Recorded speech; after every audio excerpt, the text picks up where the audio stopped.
sebentar saja, dan selepas itu akan meneruskan perjalanan. Ataupun anggaplah dirimu itu hanya seorang yang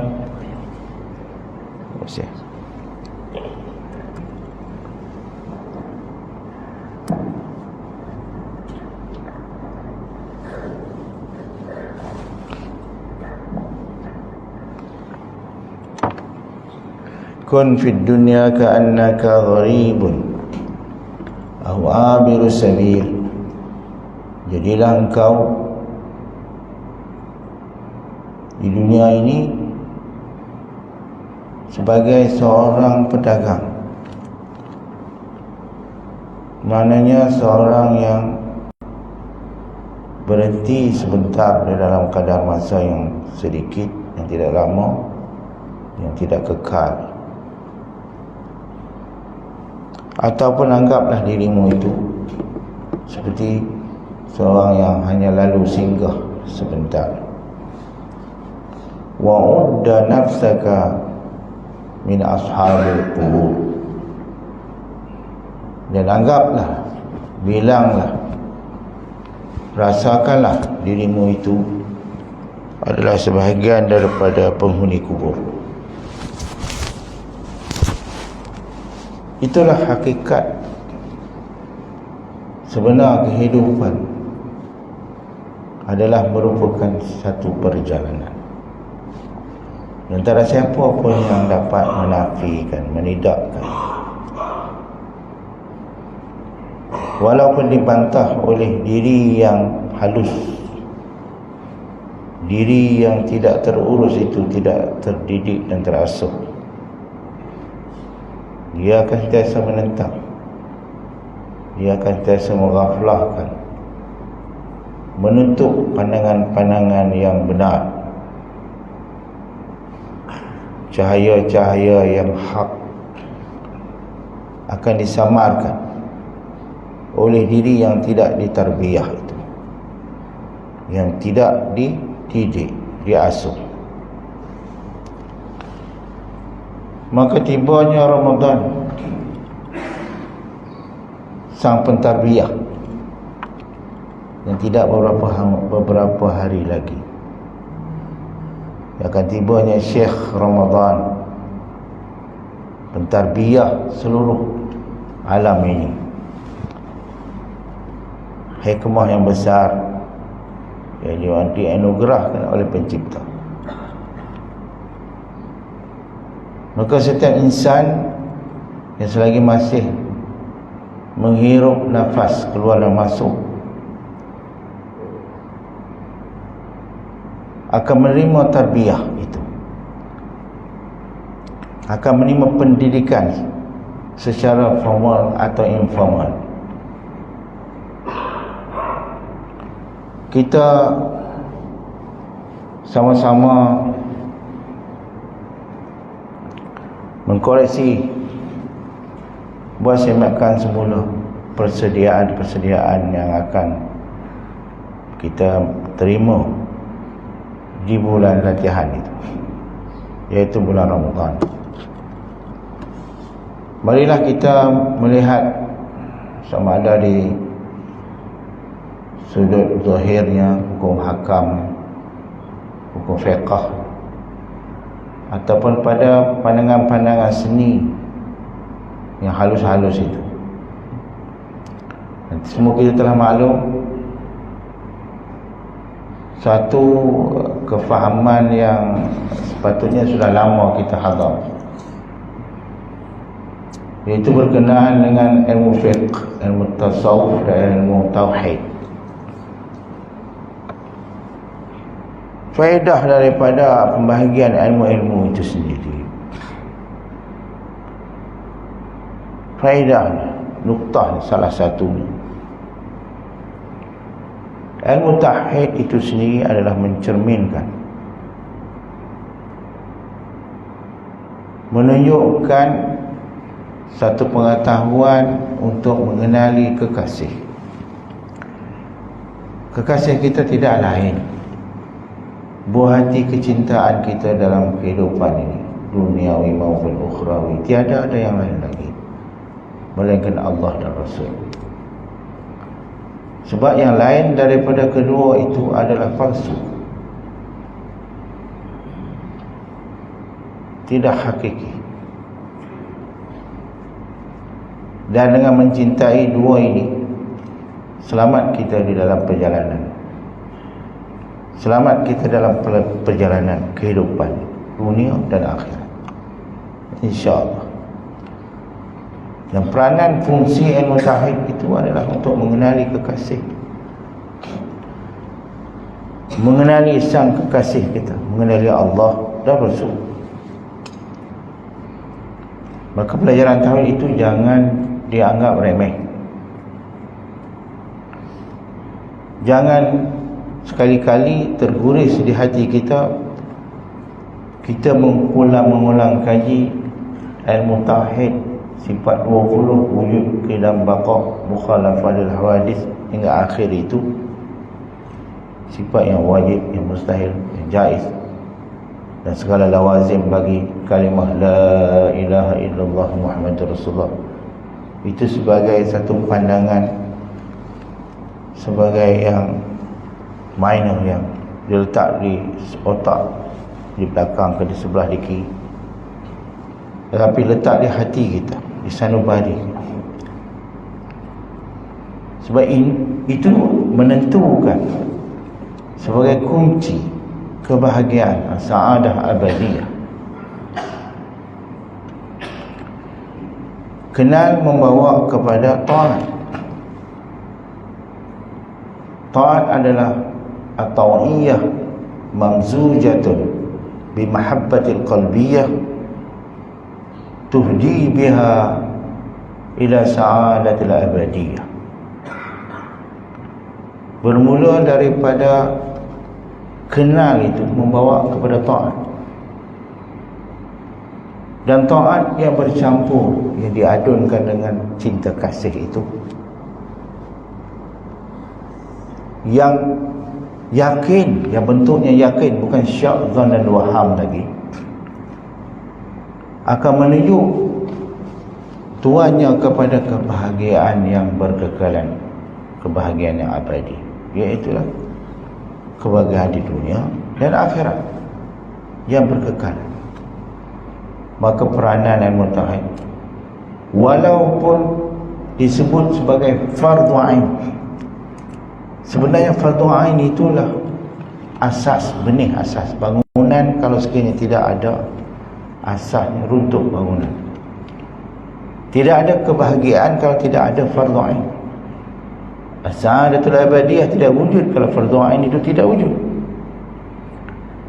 Insan manusia yang dikatakan taat itu tidak akan timbul, tak akan zahir kalau sekiranya tidak ada pengenalan, tidak ada fardu ain. Dia tak akan berlaku begitu.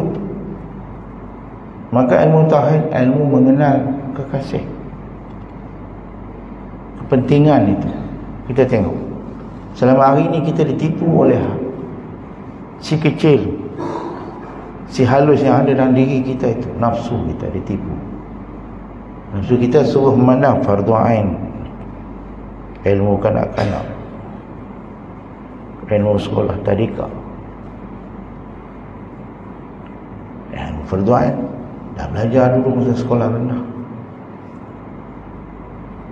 Jangan, itu tipuan. Fardu ain sentiasa dengan kita sepanjang hayat kita, selagi kita bernyawa, selagi kita bernafas, fardu ain tetap wujud, tetap diperlukan, tetap perlu semakan, kaji semula, ditajdidkan, ditahqiqkan. Itu tauhid. Itu juga dengan fiqh, walaupun fiqh fardu ain, makna yang sangat besar bila mana kita memahami fiqh dan mempraktikkannya, kita mengamalkan fiqh walaupun kadar fardu ain. Kerana fiqh merupakan luahan kasih. Setelah kita kenal, maka kita nak luahkan kasih kita. Ibaratnya seperti seorang yang bercinta dengan seorang wanita. Laki-laki cinta kepada kasih, seorang wanita bercinta dengan kekasih. Kasih yang telah ada di dalam hati itu yang sebati, maka diluahkan dalam berbagai-bagai bentuk versi. Mungkin dengan perkataan, mungkin dengan perbuatan, mungkin dengan gerakan reaksi, mungkin dengan bahasa tubuh. Gerakan-gerakan perbuatan itu, sama ada qaulinya, sama ada fi'linya, sama ada bacaan, sama ada perbuatan zahirnya, perbuatan anggota, sama perbuatan hatinya. Itu fiqh. Itulah ibaratnya fiqh. Apa yang dibincangkan dalam fiqh sebenarnya itu luahan, nak meluahkan kecintaan kita kepada kekasih. Kita sembahyang, kita berpuasa, kita berzakat, kita berhaji, dan kita melakukan sebarang perbuatan kebajikan dan meninggalkan segala maksiat derhaka. Maknanya kita luahkan kasih kecintaan kita kepada kekasih yang telah kita kenali. Itu bukan barang-barang, tuan. Itu bukan barang perkara-perkara remeh. Masih lagi nafsu kita menganggap remeh kepada perkara yang begitu. Ini khianat nafsu. A'da'u-wika nafsuka allati baina jambaik. Musuh yang sangat memusuhi kau itu sebenarnya bukan orang luar. Itu adalah dirimu yang berada di antara dua lambung, iaitu nafsu, pengkhianat alam yang mengkhianati perjalanan hidup kita ini menuju kepada as-sa'adah abadiyah. Jadi jangan diremehkan. Fiqh fardu ain jangan diremehkan. Kalau tidak ada fardu ain, tidak akan ada fardu kifayah.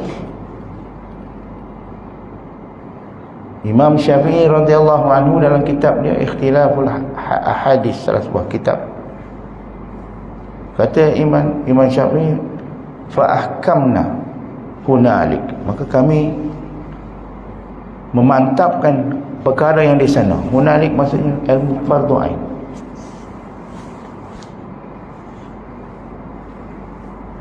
Kemudian kalau kita lihat pada di sudut yang ketiga, yang dikatakan asas agama, itu ilmu tasawuf.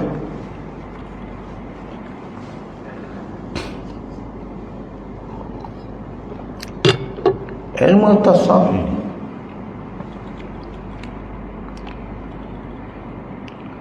sebenarnya antara faedah yang besar dapat kita faham, ataupun nuktah kita pada faham daripada pengajian ilmu tasawuf yang kita belajar dan kita cuba amalkan, adalah merupakan menunjuk, mengharum, membawa kita kepada menumpu kepada kekasih. Tumpuan kita kepada kekasih yang sudah kita kenali. Kalau kita lihat ciri-ciri dan apa yang wujud dalam ilmu tasawuf itu, seperti khusyuk, seperti sabar, seperti redha, seperti syukur dan sebagainya daripada apa yang ada dalam ilmu tasawuf itu. Sekadar ilmunya yang kita bincang, yang kita dengar daripada para guru. Fokusnya sebenarnya adalah membawa kita kepada menumpu kepada kekasih. Khusyuk, kalau dia sudah ta'arif khusyuk itu sendiri, ialah sukunul a'dha, tetap segala anggota, zahiran wa batinan, zahir dan batin. Kalau kita sembahyang itu jangan bergerak-gerak.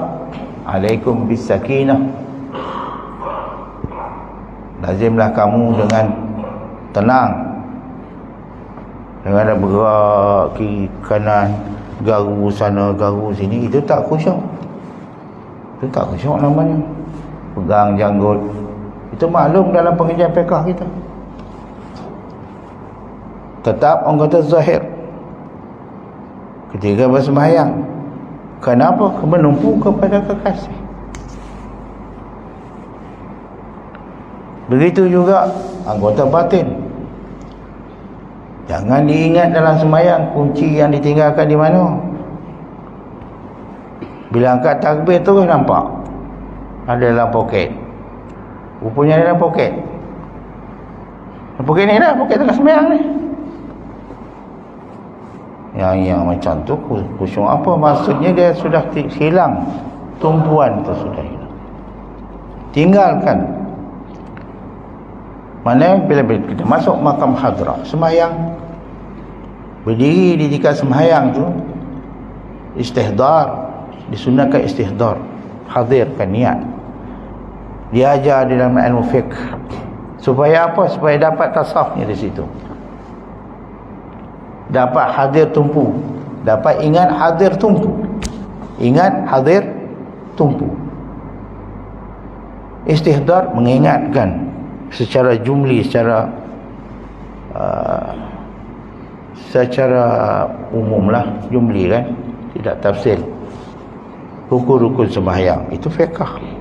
Sebelum kita takbir, sebelum kita berniat, disunatkan istihdar. Namanya istihdar. Ingat hadir, ingat hadir tumpu. Kemudian baru takbir. Kita ke takbir tu sudah terbuka, foto terbuka. Maqamul hadrah, maqamul ihsan, anta abudallah, anta abudallah ka'annaka tarah, fa in lam takun tarahu fa innahu yarak. Situ khusyuk. Begitu juga sabar menghadapi pencaroba, cobaan, bala dan bencana kehidupan dunia ini yang tak dapat dielak. Sakit, sihat, susah, senang, ingat, lupa, rehat, letih, kaya, miskin, memang tak dapat nak elak. Kalau sudah kaya pun tetap miskin. Yang miskin kadang-kadang tak semestinya dia miskin, dia kaya. Itu lumrah perjalanan. Kehidupan satu perjalanan. Kehidupan satu perjalanan. Berhenti sekejap ya. Yang tak dapat tidak. Dibekalkan dengan sabar. Bekalan sabar jangan tinggal dalam perjalanan. Jangan tinggal. Penawar besar. Jadi sabar itu, kalau kita melihatkan hala tujunya, ke mana? Kepada ingat hadir tumpu. Mula-mula ingat ini sementara, dunia mazra'atul akhirah. Dunia ni adalah tempat tanaman ladang di akhirat. Dunia ni sementara. Wa mal hayatud dunya illa mata'ul ghurur. Tidak ada kehidupan dunia melainkan harta benda, barang-barang yang menipu dayakan sahaja. Maka kalau ketika berhadapan dengan kesusahan, kepayahan itu, ingat. Ataupun kesenangan pun ingat. Hadirkan dia. Sementara tumpu dah kepada matlamat perjalanan akhirat. Maka ketika itu, satu penawar besar yang tidak ada doktor yang boleh bagi, melainkan rahmat daripada sang kekasih, daripada asal lagi kejadian kita. Sudah dibekalkan itu. Cuma kita lupa. Kita tidak dapat menghadirkannya ketika dia perlukan. Kita tak dapat hadir kerana kita tidak berlatih. Kita alpa, kita lalai dengan bekalan kita, kemampuan kita itu sendiri. Kita dah ada penawar dah sebenarnya, tapi terlalai.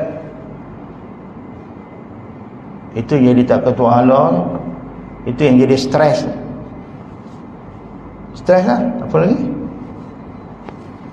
Daripada stres itu timbul lah segala penyakit yang banyak. Kita cerita lah. Jadi faedah daripada tasawuf itu sendiri, walaupun qadar fardu ain, tapi bukan fardu ain itu dengan makna perkara yang dipelajari hanya dipandang di sudut pelajaran tadika. Itu tipuan, itu semua trik daripada nafsu kallati baina jambaik. Dia tipu kita, dia trik kita. Selama hari kita dipermainkan. Jadi fit, tasawuf, tauhid, asas kehidupan, bukan sekadar asas ilmu kadar fardu ain, bukan. Ialah kalau kita layankan pandangan-pandangan itu, boleh kita kata dia adalah asas kehidupan, maka dia akan menjadi penawar kepada fahaman negatif itu, membawa kepada kita bangun, maju kembali, maju cemerlang, maju jaya cemerlang, insya-Allah. Jadi perkara-perkara asas ini kena sentiasa diperhatikan, dijaga, dikawal dan ditambah baikkan. Ini tugas kita sebagai insan yang asas. Dan akan yang kita hadapi dalam beberapa hari lagi ialah puasa Ramadan. Dan ulama jasa memberi peringatan, tazkirah, tanbih, mengingatkan tentang perkara-perkara apa yang perlu persediaan yang kita sediakan untuk menghadapi setiap musim puasa Ramadan.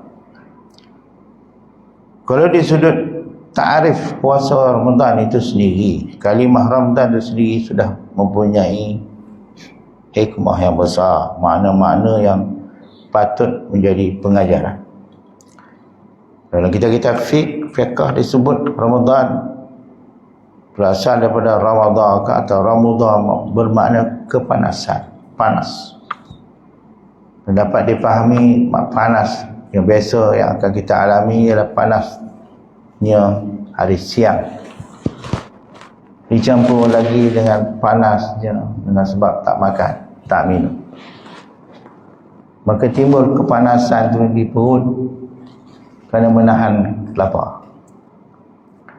Dia akan menimbulkan panasnya perasaan-perasaan ketidakpuasan, ketidakselesaan akibat daripada menahan lapar itu, yang perlu dikawal, yang perlu diperhatikan, diselidiki. Adakah dia mengharum, membawa kita kepada maksud daripada puasa itu, atau sebaliknya?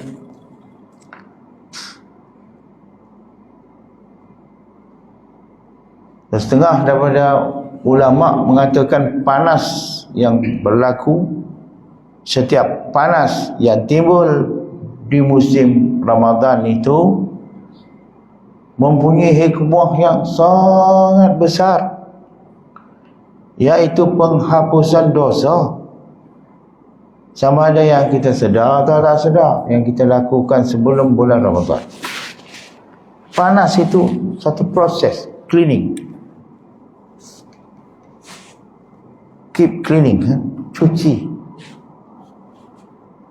Kalau kita memandang di sudut itu, alhamdulillah, syukur.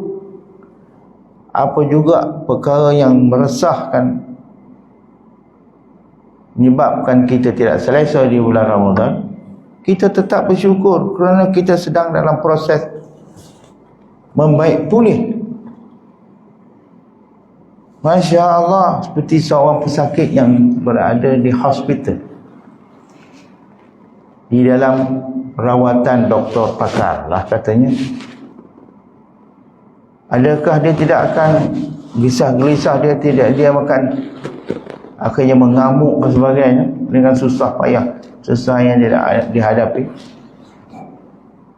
Mungkin dia akan susah dengan sebab dia pegang, dicocok ubat, dipaksa makan ubat, dia bedah dan sebagainya tu. Tidak. Bahkan yang berlaku, dia akan tetap sabar. Sebab apa? So, memandang kepada maksud tujuan itu yang sangat baik. Satu penyembuhan yang sangat diharapkan. Begitulah sepatutnya bulan puasa, bulan Ramadan ini, sifat sabar itu sebenarnya merupakan penawar yang mencahirkan kepanasan, ketidakpuasan yang timbul di hati itu sebenarnya. Walaupun terhadap isteri. Lain kalau bulan puasa dengan bulan tak puasa ni. Senyum pun dah lain sikit. Malulah lapar tak makan nasi. Dengan anak, dengan cucu. Kadang-kadang dengan haiwan, dengan kucing pun kita marah. Gitu. Tiba-tiba je kucing tu tak pernah kena marah selama hari ni, kena belai sayang-sayang, kucuk-kucuk. Bila tiba bulan puasa, kena sepak. Tu. Patut kita istighfar balik tu. Kalau berlaku sikap tu timbul, istighfar. Dan syukur kerana Allah Ta'ala panjangkan umur, sempat sikit lagi kita hadir di majlis tarbiyah, pendidikan. Terus, yang itu bukan makhluk lagi yang mengasuh kita sebenarnya, Tuhan.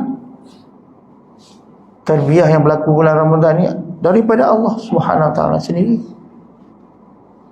Direct. Kita nak marah siapa? Sebenarnya kita tak puas hati ke siapa? Kan siapa yang kita tak puas hati sebenarnya? Yang timbul tu pun tak. Di situ.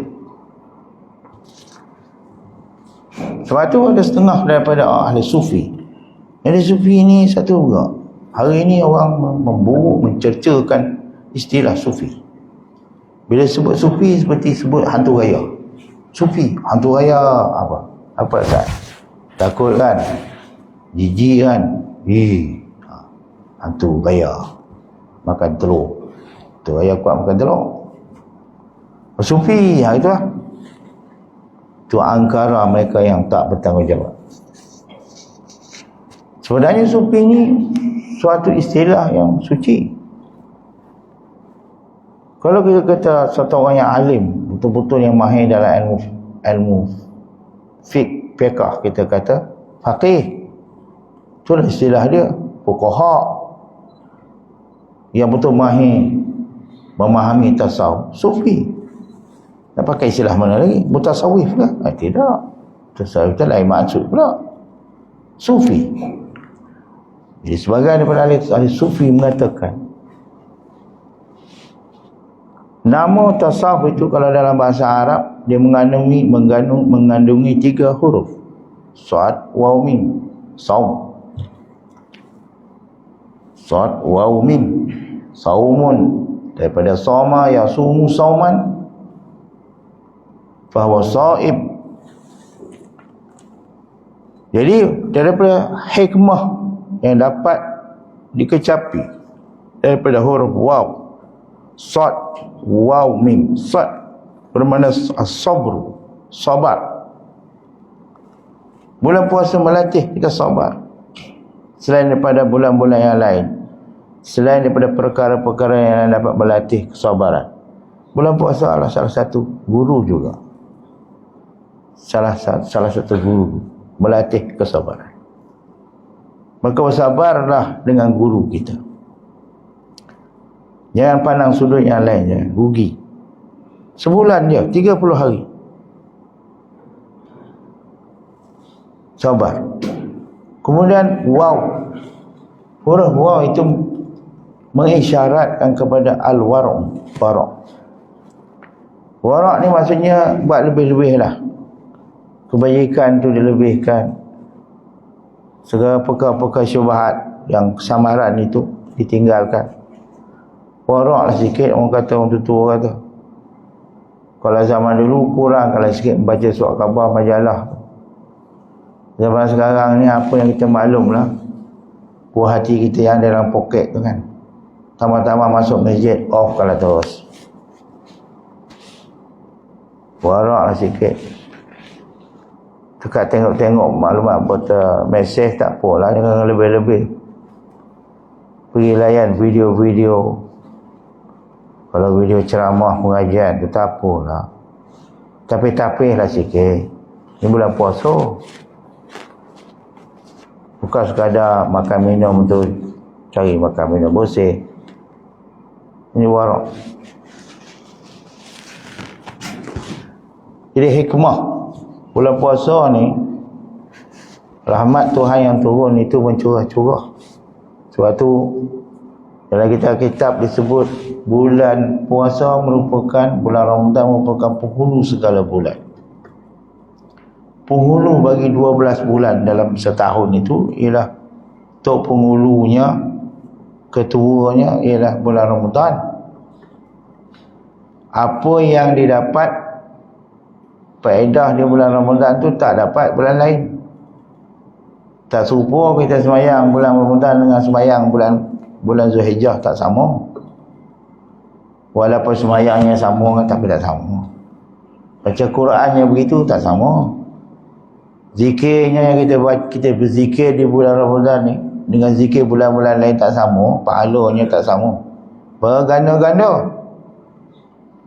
Apa jugalah sedekahnya ke, senyum tu sedekah kan, walaupun sekadar senyum tak sama. Senyum ke bini pun tak sama. Lepas tu ada dalam kitab mengatakan hatta butir-butir, molekul-molekul udara, hawa yang terbit yang ada pada bulan Ramadan tu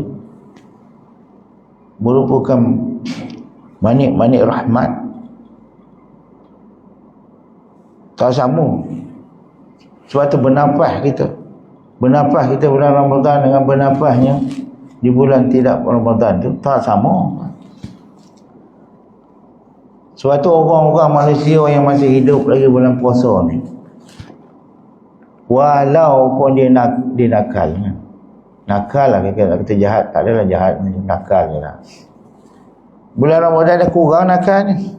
Sebab udara bulan puasa tu lain dah, udara rahmat. Kan banyak yang kita tengok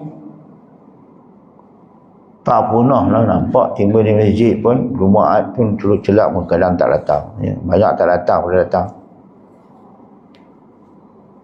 Kalau bulan puasa dia datang je. Kadang tu sembahyang tarawih penuh 20 rakaat. Warak pula jadinya tu. Itu sebab apa? Siapa yang suruh dia buat jadi gitu tu? Siapa yang suruh dia boleh buat? Dia sendiri nak.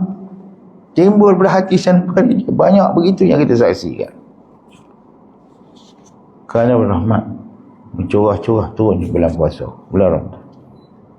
Maka kita ambil peluang. Jadi huruf yang kedua al-war'u. Huruf yang ketiga mim, muhsin. Muhsin itu simpan tak apalah. Maknanya ihsan. Bersikap ihsan. Kesihan belas terhadap kenderaan, kesihan belas kita terhadap diri kita, kesihan belas kita terhadap keluarga kita, masyarakat kita semua. Bersikap ihsan, menambahkan sikap kasihan belas kita. Berbezalah dengan bulan-bulan yang lain. Begitu. Kalau nak marah tu kurangkan marah. Usaha pandang sudut sebab apa aku marah. Ini bulan puasa. Kalau orang dulu memang kata puasa, kalau marah batal puasa tu betul tu. Bukan batal mana tak sah jadi kena qada puasa, bukan itu. Batal makna puasa tu tak dapat. Mana puasa tu berhenti marah, belajar jadi rasional. Jadi cerdik. Begitu. Berhenti marah tu. Sebulan puasa ni mudah sangat marah. Barang jatuh terkejut pun marah. Bukan nak baca subhanallah dah, marah. Kadang tambah pula dengan makian sebagainya. Ini. Itu perkara yang biasa, lumrah yang selalu berlaku di bulan puasa. Jadi kenalah sentiasa kita bersedia memandang bulan Ramadan ni satu bulan terbihan yang kita membuka hati kita sepenuh-penuhnya menerima latihan. Kita kena berlatih menumpu kepada Sang Kekasih. Bulan puasa salah satu daripada waktu, masa untuk latihan, tempoh latihan yang lebih lagi pada bulan-bulan yang lain. Yang lebih khusus ialah sembahyang. Latihan menumpu kepada kekasih itu ialah ketika kita sembahyang. Allahu Akbar, berlatih. Tarik handbrake, break dan tarik handbrake, berhenti terus berfikir. Kita satu hari semalam berapa puluh ribu data fikiran bermain, tak tahu berapa puluh ribu. Ulama kira setiap saat tu berapa ribu fikiran yang timbul dalam hati dan fikiran kita. Ulama ahli tasawuf buat kajian tu semua sampai mereka boleh tahu berapa puluh ribu satu hari semalam berfikir. Mereka lebih canggih lagi daripada awal lagi, tahu awal lagi kajian mereka dah dapat maklumat lebih dulu daripada maklumat saintifik yang dibuat hari ini, kajian moden. Ulama tasawuf sufi awal lagi tahu. Tapi bila kita menghadapi maqamul hadrah, sembahyang, Allahu Akbar, berhenti fikir, gantikan dengan zikir. Berhenti fikir, tumpu kepada zikir, ingat kepada Sang Kekasih. Tak